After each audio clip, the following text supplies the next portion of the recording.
Last lecture में हमने detail से डिस्कस कर लिया वर्बल कम्युनिकेशन को। अब हम उसके एरर्स को डिस्कस करेंगे। ठीक है, अगर वर्बल कम्युनिकेशन एक स्किल है और इसके बारे में आप सब कुछ जानते हैं तो उसके एरर्स के बारे में पता होना चाहिए ताकि आप उनको अवॉइड कर सकें। सपोज़ मैं एक फिजियोथेरेपिस्ट हूँ, तो वर्बल कम्युनिकेशन मेरे लिए क्या चीज़ है। जब पेशेंट मेरे पास आ रहा है तो उसकी जो इनिशियल सारी हिस्ट्री टेकिंग है, असेसमेंट है, उसके दौरान मैं उससे जितने भी सवाल पूछ रही हूँ वो सब चीज़ें वर्बल कम्युनिकेशन थी। अब उन्हीं चीज़ों में मैं 3 जगह पर गलती कर सकती हूँ। ठीक है, 3 पोटेंशियल एरियाज़ हैं जहाँ पर मिस्टेक्स हो सकती हैं। पहला पॉइंट आता है, अगर फिजियोथेरेपिस्ट को खुद ही क्लैरिटी नहीं है उसके थॉट प्रोसेस में, उसने क्या पेशेंट से सवाल करना है, किस चीज़ के बारे में सवाल करना है, ठीक है, तो वो पहले एरर कर देगा अपनी कम्युनिकेशन में। सेकेंड एरर आता है जब हम पेशेंट के आंसर को मिस इंटरप्रेट करते हैं। सपोज़ हमारे पेशेंट का नेचुरली पेन थ्रेशोल्ड बहुत हाई था और जब हमने उससे सवाल किया कि आपको कितना दर्द होता है, आप मुझे 0 से 1 के दरमियान एक नंबर बताएंगे कि आपको किस इंटेंसिटी का पेन है, तो वो मुझे कहते हैं कि मुझे 3 नंबर पे है पेन, लेकिन असल में उसका पेन था वो 8 लेवल का था। लेकिन जस्ट बिकॉज कि उसका रेफरेंस डिफरेंस था, उसमें उसका पेन थ्रेशोल्ड डिफरेंस था, मैंने उसके आंसर को मिस इंटरप्रेट कर लिया। थर्ड एरर आता है एजम्पशन का। जब पेशेंट हमें किसी भी चीज़ के बारे में बता रहा होता है तो हम इतने क्लियर नहीं होते ना जब अपने थॉट प्रोसेस में, तो हम पेशेंट से भी क्लैरिटी का नहीं पूछते। जो पेशेंट बताता है हम उसी इन्फॉर्मेशन को आगे एक्सटेंड करते रहते हैं, खुद ही अपने दिमाग से सोचते रहते हैं और एज्यूम करते रहते हैं कि अच्छा अगर पेशेंट ने मुझे सिर्फ इतनी बात बताई तो हो सकता है कि उसको ये भी होता हो। तो यहाँ पर मैंने कौन सा एरर किया है, एजम्पशन का एरर किया है।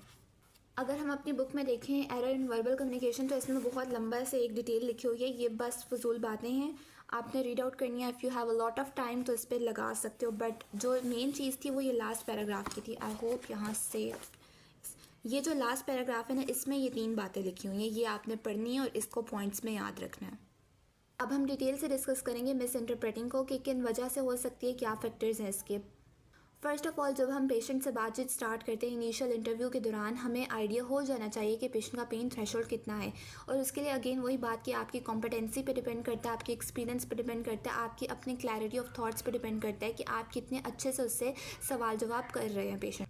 सपोज़ आपको इतना एक्सपीरियंस नहीं था, अभी आपने न्यू जो है ना अपनी प्रैक्टिस स्टार्ट की है, आपसे जजमेंट नहीं हो सकी कि पेशेंट का पेन थ्रेशोल्ड कितना था, और आपने आगे जाके अपने इंटरव्यू में उससे सवाल किया कि अच्छा आप मुझे बताओ कि तुम्हें कितनी ज़्यादा दर्द होती है, 0 से 1 का आपने उसे स्केल दिया और पेशेंट ने आपको कह दी कि अच्छा मुझे 3 पे पेन होता है।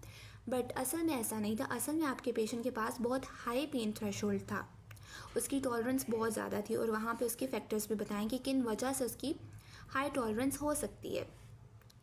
और फिर आगे से आपकी सारी जितनी भी वो कम्युनिकेशन थी, आपकी डायग्नोसिस बनेगा ना, तो उस पर ये गलत असर करेगा, यानी कि रॉन्ग डायग्नोसिस की तरफ आपको ये लीड करेगी, ये छोटी सी मिस्टेक। पहला पॉइंट हो गया। दूसरे पॉइंट में लिखा हुआ है कि अगर आपका पेशेंट रेटिसेंट है, पीछे हमने डिस्कस किया लेक्चर में कि रेटिसेंट पेशेंट वो होता है जो ज़्यादा बातचीत नहीं करता। तो अगर पेशेंट ये ऐसा आ गया तो जाहिर सी बात है जब वो बोलेगा नहीं तो आप खुद ही से उसे मिस इंटरप्रेट करते रहोगे। अनलेस कि आप उसे काउंसल करो, आप उसे अपने कॉन्फिडेंस में लाओ, आप उसे कंफर्टेबल करो कि आप जो भी मुझे इन्फॉर्मेशन बता रहे हो वो आपके फ़ायदे के लिए इस्तेमाल हो रही है। थर्ड सिनेरियो ये होता है जब हमारे पास लैंग्वेज बैरियर आ जाता है। सपोज़ मुझे इंग्लिश नहीं आती और मेरे पास जो पेशेंट आ गया है उससे उर्दू नहीं आती। ठीक है, अब हम दोनों को समझ नहीं आ रहा कि कम्युनिकेट कैसे किया जाए, और हम सिर्फ अपने फेशियल एक्सप्रेशन से मुझे पेशेंट बता सकते हैं कि मुझे इतना दर्द है, मुझे इशारों से बता सकते हैं कि इस जगह पे दर्द है। ठीक है, लेकिन हमारे पास एक proper mode of communication language का नहीं है, तो इस सिचुएशन में बहुत ज़्यादा चांसेस हैं कि जो भी इंफॉर्मेशन है वो मिस इंटरप्रेट की जाएगी। अब ये तो मैंने एक बहुत ज़्यादा आपको ब्रॉड रेंज का सिनेरियो दिया है। ये बहुत दफ़ा आपके जो गवर्नमेंट हॉस्पिटल्स की ओपीडीज़ हैं वहाँ पर हो रहा होता है कि लेट सपोज़ हमारे पास एक दफ़ा पेशेंट आया था फ्रॉम अफ़गानिस्तान से, वो आया हुआ था, I don't know why was here but he was. ठीक है, और उसको जो लैंग्वेज आती थी वो हमें नहीं आती थी, उसे बहुत टूटी फूटी सी इंग्लिश आती थी और वो उसी में हमसे कम्युनिकेट कर रहा था और उसे बहुत ज़्यादा मुश्किल था समझना और उसका आगे डायग्नोसिस वगैरह बनाना।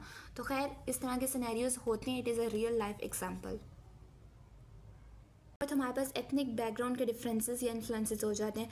लेट्स सपोज कि हमें पता है जो हमारी फील्ड है वहाँ पर हमें ड्यूरिंग एग्जामिनेशन क्लॉथिंग रिमूव करवा के देखना पड़ता है, डिफॉर्मिटीज़ चेक करनी पड़ती हैं, इवन पैल्पेशंस करनी पड़ती हैं। अब पता है बहुत कॉमन सी बात है कि हमारे यहाँ पर या जो हमारी सोसाइटी है वहाँ पर फीमेल एंड मेल इंटरेक्शन उस तरह से नहीं है जैसे फ़ॉरेन में होता है। फ़ॉरेन में देयर इज़ नो रिस्ट्रिक्शन, ठीक है, वहाँ पर वो लोग इतने हेजिटेंट नहीं होते to go for a male physiotherapist. लेकिन हमारी सोसाइटी में यहाँ एथनिक बैकग्राउंड्स की वजह से इसमें बहुत ज़्यादा प्रॉब्लम्स हैं, और फिर उसकी वजह से भी फिफ्थ हमारे पास आ जाती है जब हमारे पास फाइनेंशियल प्रॉब्लम्स होती हैं, लॉज इन्वॉल्व हो जाते हैं, या कोई लीगल इश्यूज़ होते हैं, फैमिली या सोशल सिचुएशंस होती हैं।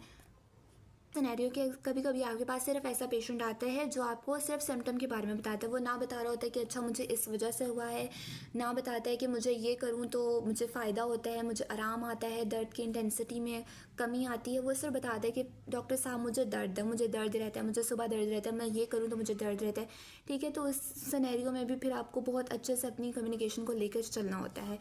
फाइनली अगर हम देखें तो हमारे पास आते हैं ऐसे पेशेंट जो उस फेज़ में क्लिनिक में आए हैं जब उनके सिम्टम्स बहुत हाई लेवल पर जा चुके हैं। अब हर डिज़ीज़ का ना एक अपना पाथवे होता है, यानी कि एक अपना कोर्स होता है।